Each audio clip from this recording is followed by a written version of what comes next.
Hello student. From last lecture we are going to solid body transformation. Now in this lecture we are going to next point, translation.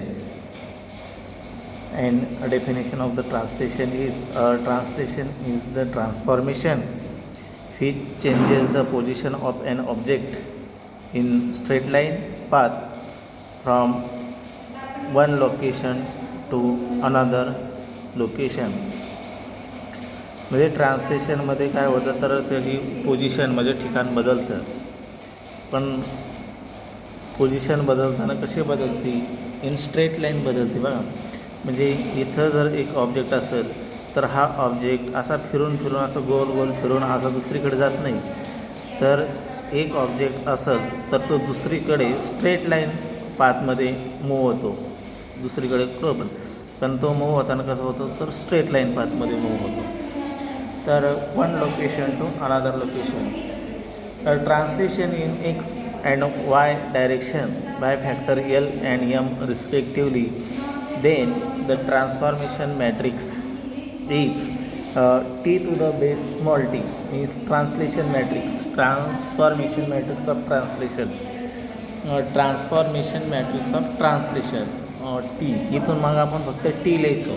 आता इथं बेसला काय आलं तर T 1 0 0 0 1 0 आणि L M 1. म्हणजे translation factor कुठे असतात तर ट्रान्सलेशन फॅक्टर इथं एल एम असतात. इथून जे काय आपण पाहिले मॅट्रिक्स ट्रान्सफॉर्मेशन मॅट्रिक्स ते 2x2चे होते बघा. ABCD जनरल होता. सेरिंगचे असेल, स्केलिंगचे असेल, रोटेशनचे असेल, रिफ्लेक्शनचे असेल ते 2x2चे होते. आता इथून पुढं तुम्हाला 3x3चे ट्रान्सलेशन मॅट्रिक्स पाहायला मिळणार आहेत, ट्रान्सफॉर्मेशन मॅट्रिक्स मिळणार आहेत पाहायला. तर ट्रान्सलेशन फक्त हे एल आणि एम फॅक्टरवरती डिपेंड असतं, एवढं लक्षात घ्या. एक्स फॅक्टर एल हा एक्स फॅक्टरशी एक्स ट्रान्सलेशन असतं आणि एम हे वाय ट्रान्सलेशन असतं. So inverse translation matrix is 1 0 0 0 1 0 and -L -M 1. ठीक. सो इनव्हर्स ट्रान्सलेशन म्हणजे एक इकडे लक्ष द्या. जर एखादा पॉईंट इथं ओरिजिनल आहे आणि तो ट्रान्सलेट केला, सपोज तो इकडे गेला, तर हे ट्रान्सलेशन मॅट्रिक्स टीचा असेल. तर ह्याच्या विरुद्ध हा ऑब्जेक्ट इकडे गेला आणि ह्याच्या विरुद्ध ट्रान्सलेशन परत जर माघार करायचं असेल तर त्याला inverse translation T raise to inverse is 1 0 0 0 1 0 आणि -L -M 1. खाली रिमार्क आहे बघा. खाली रिमार्क काय सांगतोय, हे रिमार्क आपल्याला पुढच्या युनिटमध्ये लागणार आहेत. Rotation about arbitrary point. तर रिमार्क असा आहे की जर तुम्हाला 2 ट्रान्सलेशन शिकायचे तिथं,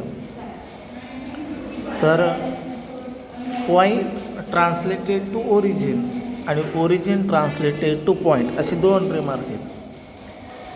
point P of x1 y1 is translated to origin 0 0. Then अशा वेळेस तुमचा ट्रान्सलेशन मॅट्रिक्स असेल 1 0 0 0 1 0 -x 1 -y1 1. म्हणजे बघा हे कसं आहे डायरेक्शन, तुम्ही हे विसरायचं नाही. आता जर तुमचा पॉईंट ओरिजिनकडे आणायचा असेल, ही डायरेक्शन असेल कोणती, पॉईंट ओरिजिनकडे आणायचं असेल तर 1 0 0 0 1 0 -x -x1 -y1 1. आणि जर ओरिजिन पॉईंटकडे ट्रान्सलेट करायचं असेल तर बघा, ओरिजिन पॉईंटकडे ट्रान्सलेट करायचं असेल, ओरिजिन ट्रान्सलेटेड टू पॉईंट म्हणजे डायरेक्शन बघा ओरिजिन ते, आणि तो पॉईंटकडे ट्रान्सलेट करायचा असेल तर ट्रान्सफॉर्मेशन मॅट्रिक्स आहे 1 0 0 0 1 0 x1 y1 1. ठीक आहे. हे 2 गोष्टी लक्षात ठेवा. डायरेक्शन पॉईंटकडून ओरिजिनकडे आणि ओरिजिनकडून पॉईंटकडे असेल तर काय घ्यायचं. जर ओरिजिनकडे पॉईंटकडे असतील तर x1 y1 पॉझिटिव्ह असतात आणि पॉईंटकडून जर ओरिजिनकडे यायचं असेल तर x1 y1 निगेटिव्ह असतात. लक्षात घ्या. फाइंड द एक छोटंसं एक्झाम्पल आहे आणि मग नंतर नेक्स्ट पॉईंटकडे जायचं आहे. फाइंड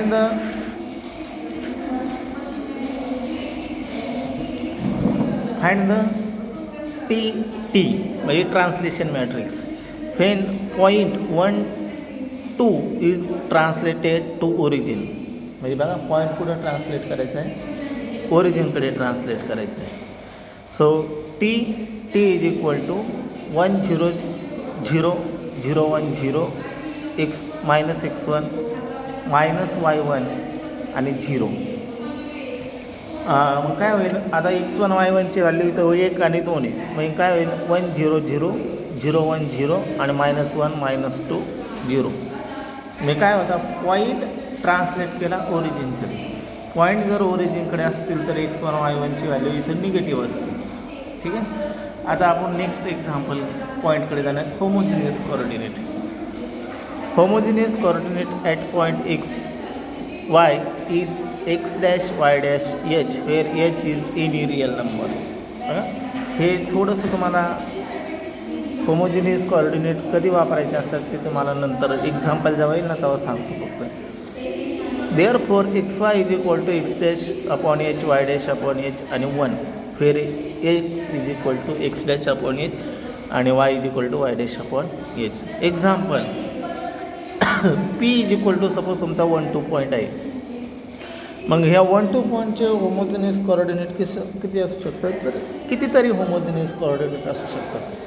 तर ते होमोजिनियस कोऑर्डिनेट कशावर डिपेंड असतात, तर ते एचच्या व्हॅल्यूवर डिपेंड असतात ना, रिअल नंबर आहे. मग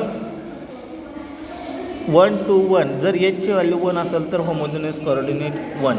होमोजिनियस कोऑर्डिनेट म्हणजे इथं थर्ड फॅक्टर ॲड होतो, त्यावरून एचची व्हॅल्यू डिपेंड असते.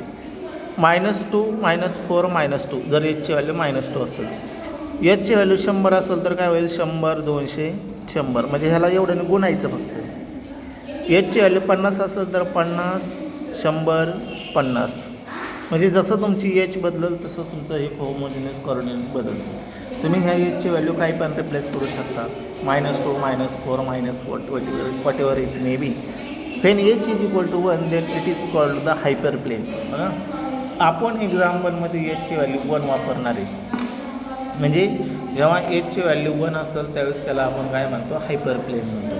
आणि ह्या हायपर प्लेनचाच आपल्याला तिथं काय करायचं असतो, उपयोग करायचा असतो. तर हे आपण फक्त एच व्हॅल्यू 1 असते तेवढंच लक्षात घ्या. The general homogeneous coordinate and we have to use 3/2 transformation matrix is T is equal to ABCD. आत्तापर्यंत आपण फक्त हा 2/2चा पाहिला ABCDचा. आता आपण काय करणार आहेत, होमोजिनियस कोऑर्डिनेटचा वापर करून काय करणार आहेत, एक रो आणि एक कॉलम ॲड करणार आहेत. कोणता रो ॲड करायचा आहे, 0 0 1 आणि 0 0 1 हे रो आणि कॉलममध्ये ॲड करायचं. म्हणून 3/3चा ट्रान्सफॉर्मेशन मॅट्रिक्स काय असतं, ABCD AB0 CD 0 0 0 1. फक्त काय आहे ABCDमध्ये काय केलं, एक रो आणि एक कॉलम ॲड करायचं. Here the geometrical ABCD are as usual. म्हणजे रोटेशन असेल तर काय करायचं, ट्रान्सलेशन असेल, स्केलिंग असेल, रिफ्लेक्शन असेल तर हे सगळं इथालचंच ठेवायचं. The consider the transformation which translation is ABCD हे 2/2चा आहे. तसंच ट्रान्सलेशनचे L आणि M आणि PQS फक्त हे PQS इथं जास्त आहे. तर फक्त हे ABCD LMN LM लक्षात ठेवायचं. हे ABCD तुम्हाला फॅक्टर लक्षात ठेवायचं. 2/2मध्ये जे असतात ना, स्केलिंग, रिफ्लेक्शन, रोटेशन,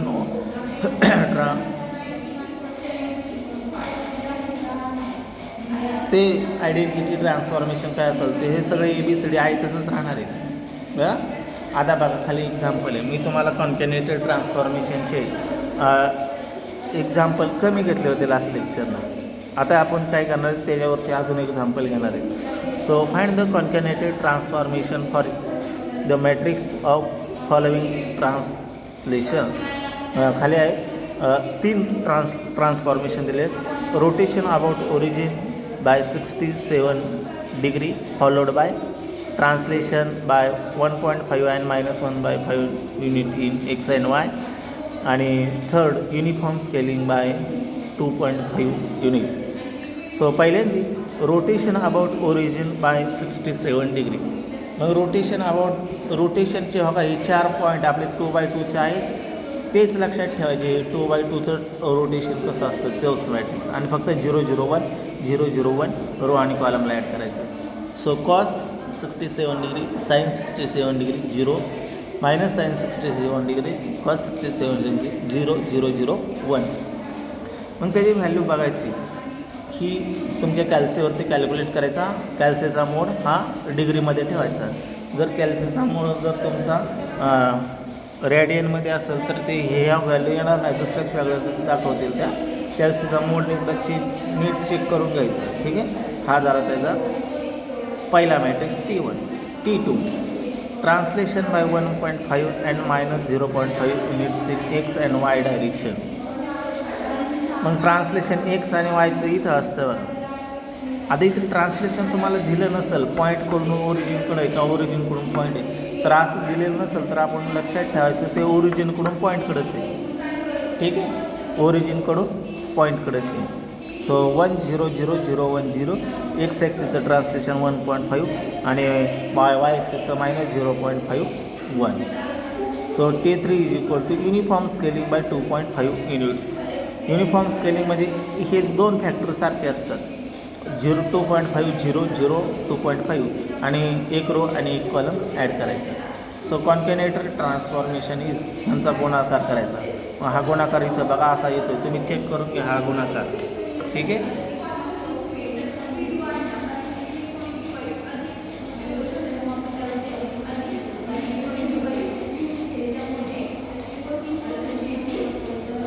जर तुम्हाला मॅट्रिक्सचा गुणाकार करता येत नाही तर तुम्ही कॉन्कॅनेटेड ट्रान्सफॉर्मेशन फाईंड करू शकत नाही.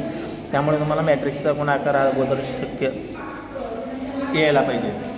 काय असतं, फर्स्ट रो फर्स्ट कॉलम निवडायचं. First row first column, first row second column, first row third column येईल. आता second row first column, second row second column, second row third column. नंतर third row first column, third row second column, third row third column. हे पहिल्या दोघांचं. आणि तिसरा आहे तसं असलेलं आहे. परत ह्या तिसऱ्याचं ह्याच्याबरोबर गुणाकार करायचं. ठीक आहे, तर अशा पद्धतीने तुम्हाला हे कॉन्कॅनेटेड ट्रान्सफॉर्मेशन. आता अजून एक एक्झाम्पल घेऊ बघा. Develop the single transformation. एकच ट्रान्सफॉर्मेशन मॅट्रिक्स म्हणजे कंबाईन करायचं आहे, कॉन्कॅनेटेड करायचं आहे. For the following sequence of transformation, reflection through line y is equal to 0, shearing in x and y direction by 3 and minus 4 unit respectively, translation in x direction by minus 5 unit. So first T1 reflection through line y is equal to 0. मग reflection through line y is equal to 0 हे कशाचं equation आहे तर x ॲक्सिसचं आहे. म्हणजेच reflection throw x axis.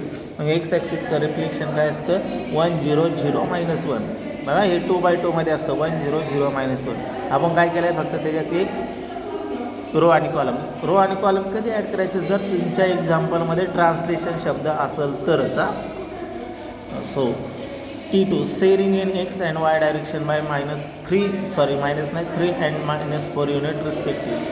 सेरिंगमध्ये काय असतं डायगोनलला 1 1 असतं आणि हे एक्स ॲक्सिसचं सेरिंग असतं, इकडचं वाय ॲक्सिसचं असतं. एक्स ॲक्सिसचं 3 आणि वाय ॲक्सिसचं -4. 1 -4 3 1 आणि एक रो आणि कॉलम ॲड करायचं. पुढं translation in X direction by -5 unit. X डायरेक्शनने फक्त वाय डायरेक्शन दिलेलं नाही म्हणजे ते 0 असतं. म्हणजेच 1 0 0 0 1 0 -5 एक्स ॲक्सिसचं आहे, वाय ॲक्सिसचं काहीच नाही म्हणजे 0 आणि इथलचं 1. सो सिंगल ट्रान्सफॉर्मेशन मॅट्रिक्स तीच. मग ह्यांचा काय करायचा हा गुणाकार आहे. हा गुणाकार इथं लिहिलेला आहे.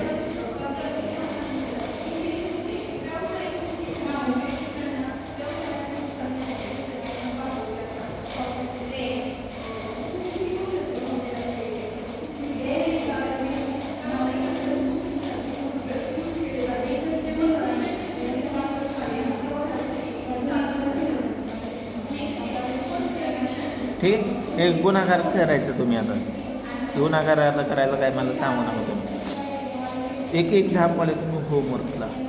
हे एक्झाम्पल तुम्ही लिहून घ्या आधी आणि हे एक्झाम्पल तुम्ही मला सेंड करायचं. पर्सनली सेंड करा, ग्रुपला सेंड करा. ठीक आहे. हे एक्झाम्पल लिहून घ्या 2 मिनटात. आपण मग नंतर नेक्स्ट पॉईंटकडे जाणार आहे.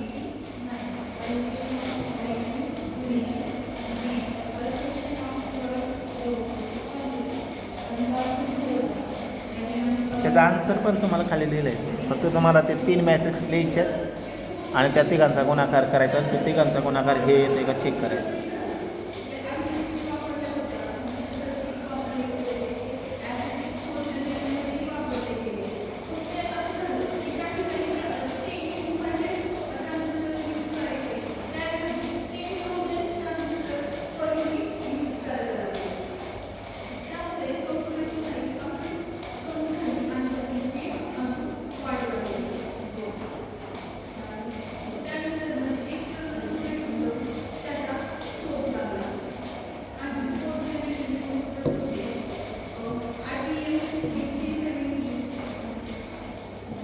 झालं असेल तर नेक्स्ट युनिटकडे जाऊ. नसं झालं तर पॉज करून लिहून घ्या.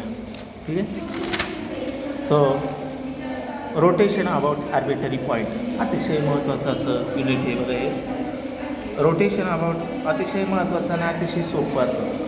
त्यात फक्त तुम्हाला 3 मॅट्रिक्स लक्षात ठेवायचं, दुसरं काहीच लक्षात ठेवायचं नाही याच्यात. Rotation about an arbitrary point. The rotation of point P of X Y about origin by angle theta using the following steps. खाली 3 स्टेप आहेत. त्या 3 स्टेपचा तुम्हाला फक्त उपयोग करायचा. पहिलं आहे TT म्हणजे translation of point two origin. म्हणजे पॉईंटकडून ओरिजिनकडे ट्रान्सलेशन आहे बघा. म्हणजे इथं पॉईंट असेल पी ऑफ एक्स वाय तर त्याचं ट्रान्सलेशन ओरिजिनकडे करायचं आहे. ओरिजिनकडे करायचं म्हणजे ते निगेटिव्ह येणार. म्हणजे काय येणार 1 0 0 0 1 0 -x -y 0. हा पहिला मॅट्रिक्स. पुढं rotation by angle theta. Rotation matrix वापरायचा. Cos theta sine theta minus sine theta cos theta आणि रो आणि कॉलम ॲड करायचे. ठीक आहे. टी इन्व्हर्स म्हणजे ह्याचा विरुद्ध.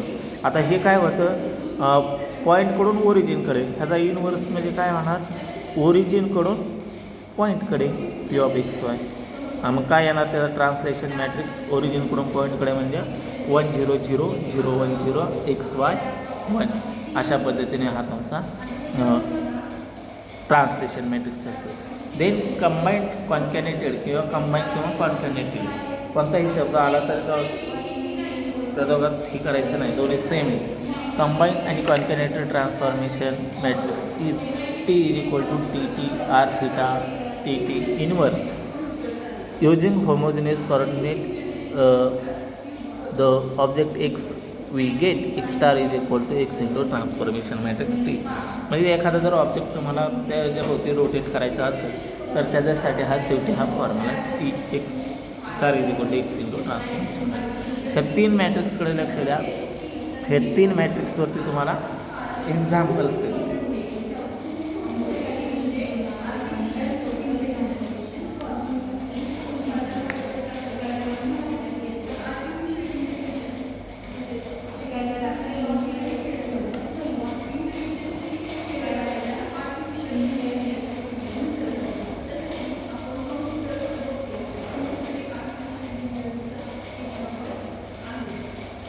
ठीक आहे. आता आपण ह्याच्यावरती एक्झाम्पल घेऊ. बघा एक्झाम्पल किती सोपे असतात ह्याच्यावरती. बघा rotate the point -2 -9 through and angle -135 degree. मग आता काय गिवन पॉईंट दिलेला आहे. Point P of X Y is equal to -2 -9 आणि थिटाची व्हॅल्यू दिलेली आहे -135 डिग्री. मग TT काय करायचं. TT पॉईंटकडून ओरिजिनकडे यायचं. Translation of point -2 -9 to origin 0 0. मग काय असतं निगेटिव्ह असतं. पॉईंटकडून ओरिजिनकडे यायचं तर निगेटिव्ह म्हणजे 1 0 0 0 1 0 -x -y 1. आता एक्स आणि वायची ऑलरेडीच निगेटिव्ह आहे म्हणजे मायनस मायनस ते काय होईल प्लस होईल. म्हणजे काय होईल 1 0 0 0 1 0 आणि 2 9 1. मायनसचं प्लस कसं झालं कारण कळलं का इथं मायनस ऑलरेडी आहे मग मायनस मायनसचं प्लस झालं. आता reflection R theta is equal to reflection by -135 degree. मग cos 1 minus 135 degree, sine minus 135 degree 0, minus sine 145 degree, cos 135 degree 0, 0, 0, 1. ही व्हॅल्यू कॅल्सीवरती कॅल्क्युलेट करायची. कॅल्सीचा मोड डिग्रीमध्ये ठेवायचा. ते तर ते असे व्हॅल्यू येतील मायनस 0.7071, मायनस 0.7071, 0, 0.7071, मायनस 0. इथे मायनस आहे, मायनस 0.7071, 0 आणि 0, 0, 1. ठीक आहे. आता inverse translation third, T inverse is equal to translation of origin to point. Origin to point असेल तर पॉझिटिव्ह XY 1 असं घ्यायचं. 1 0 0 0 1 0 XY 1. पण एक्स आणि वाय निगेटिव्ह आहेत म्हणजेच 1 0 0 0 1 0 -2 -9 1. ठीक आहे. आता कंबाईन म्हणजे ह्या तिघांचा गुणाकार. कोण तिघं? हा आणि हा तिघांचा गुणाकार. ह्या तिघांचा गुणाकार इकडं आपण मागवलेला आहे. सो कंबाईन ट्रान्सफॉर्मेशन इज, तर हा गुणाकार चेक करून घ्या एकदा.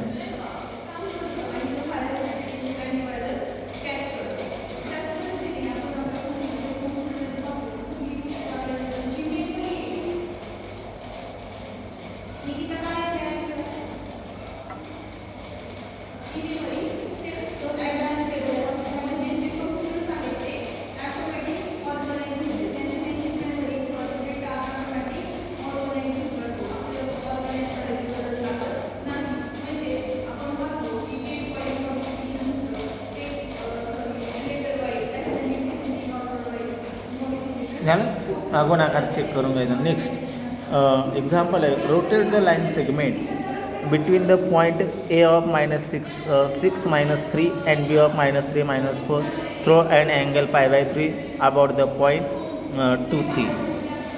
म्हणजे आता इथं लाईन सेगमेंट रोटेट करायची आणि किती अँगलने रोटेट करायची तर π/3 आणि कोणत्या पॉईंटपाशी रोटेट करायची तर 2 3 पॉईंटपाशी. मग given P of XY is equal to P of 2 3 and theta is equal to π/3. So first we find the translation कुठून फाइंड करायचं? पॉईंटकडून ओरिजिनकडे. पॉईंटकडून ओरिजिनकडे घेताना निगेटिव्ह घ्यायची म्हणजे 1 0 0 0 1 0 -x -y 1 म्हणजेच 1 0 0 0 1 0 आणि -2 -3 1 असं होईल. ठीक आहे. आता पुढं रोटेशन कधी आहे? Rotation through angle π/3. आता अँगल कशामध्ये दिला आहे तर रॅडियनमध्ये घ्यायचा. कॅल्सीचा मोड चेंज करायचा. कॅल्सीचा मोड रॅडियनमध्ये ठेवायचा आणि मग कॉस π/3 साईन π/3 0 -साईन π/3 कॉस π/3 0 आणि 0 0 1. आणि ह्याची व्हॅल्यू किती येते तर 0.5 0.866 0 -0.866 0.5 0 0 0 1. ठीक आहे. RT inverse translation of point 0 0 to P of 2 3 किती येते 1 0 0 0 1 0 0 0 सॉरी XY 1 म्हणजे 1 0 0 0 1 0 आणि 2 3 1. मग कंबाईन ट्रान्सलेशन मॅट्रिक्स यांचा गुणाकार तिघांचा, या तिघांचा गुणाकार करायचा. हा गुणाकार अशा पद्धतीने येईल. चेक करा. बघा गुणाकार एकदम सोपे आहेत कारण बरेच लई झिरो असतात त्यामध्ये. बघा पहिला रो पहिला कॉलम हे 2 झिरोच आहेत. हे म्हणजे हा झिरो होईल तर 1 × 0.5 नंतर second row first row second column फक्त एकनेच गुणायचं. बाकीचे 2 झिरो होतील. 0.866 सेकंड रो सेकंड कॉलम सगळे झिरो होईल. 1 × 0 0 × 0 0 × 1. ठीक आहे. आता second row first column second रोला 0 इथं 1 आणि इथं 0 म्हणजे फक्त मधला -0.866 बाकीचे सगळे 0. Second row second column 0.5 second row third column 0. ठीक आहे. आता हे दोघांचं गुणाकार -2 × 0.5 -3 × -0 म्हणजे मायनस मायनस प्लस होईल लक्षात घ्यायचा आणि 1 × 0 हा गुणाकार येतो 1.598. नंतर थर्ड रो सेकंड कॉलम -2 × 0.866 आणि -3 × 0.5 आणि 1 × 0 म्हणजे हा गुणाकार येतो 30.232. आणि थर्ड रो थर्ड कॉलम 1 परत ह्या मॅट्रिक्स आहे तसाच खाली लिहायचा 1 0 0 0 1 0 आणि 2 3 1. परत यांचा गुणाकार करा. हा गुणाकार असा येईल ठीक आहे. पुढं काय आहे तर पुढं पॉईंट लाईन रोटेट करायची. मग लाईनचं इक्वेशन लिहायचं X is equal to line A B आणि लाईन ए बी म्हणजेच कॉलममध्ये ए बी आणि 6 3 -4 आणि मग आता तुम्ही सांगा हा 2x2चा मॅट्रिक्स आहे, हा 3x3चा मॅट्रिक्स आहे. ठीक आहे. मग मॅट्रिक्स मल्टिप्लिकेशन होणार नाही. 2x2 न 3x3 ला गुणाकार होईल का? नाही. म्हणून काय करायचं तर होमोजिनियस कोऑर्डिनेट तुम्हाला सांगितलं ना एच इज इक्वल टू 1 वापरायचा. नंतर 6 - 3 आणि त्यापुढं 1 -3 -4 1 अशा पद्धतीने तुम्ही त्याचं काय करायचे होमोजिनियस कोऑर्डिनेट ॲड करायचे. होमोजिनियस कोऑर्डिनेट कधी ॲड करावं लागतात? जर तुमचं मॅट्रिक्स मल्टिप्लिकेशन होत नसेल तर तुम्हाला homogeneous coordinated H is equal to 1च वापरायचा आणि एच इज इक्वल टू 1 असेल तर त्याला काय म्हणायचं हायपरप्लेन म्हणायचं. आणि पुढं इथं तुम्ही काय करायचं एक स्टारचा फॉर्म्युला वापरायचा. 6 - 3 1 -3 -4 1 आणि तो 3x3चा ट्रान्सफॉर्मेशन मॅट्रिक्स लिहायचा आणि ह्या दोघांचा गुणाकार करून मला उत्तर सेंड करायचं. ठीक आहे. तर इथं आपण स्टॉप होणार आहे. ठीक आहे. ह्या युनिटचं 1 युनिट राहिलेलं आहे, ह्या चॅप्टरमधलं 1 युनिट राहिलेलं आहे. आपण ते नेक्स्ट लेक्चरला घेऊ.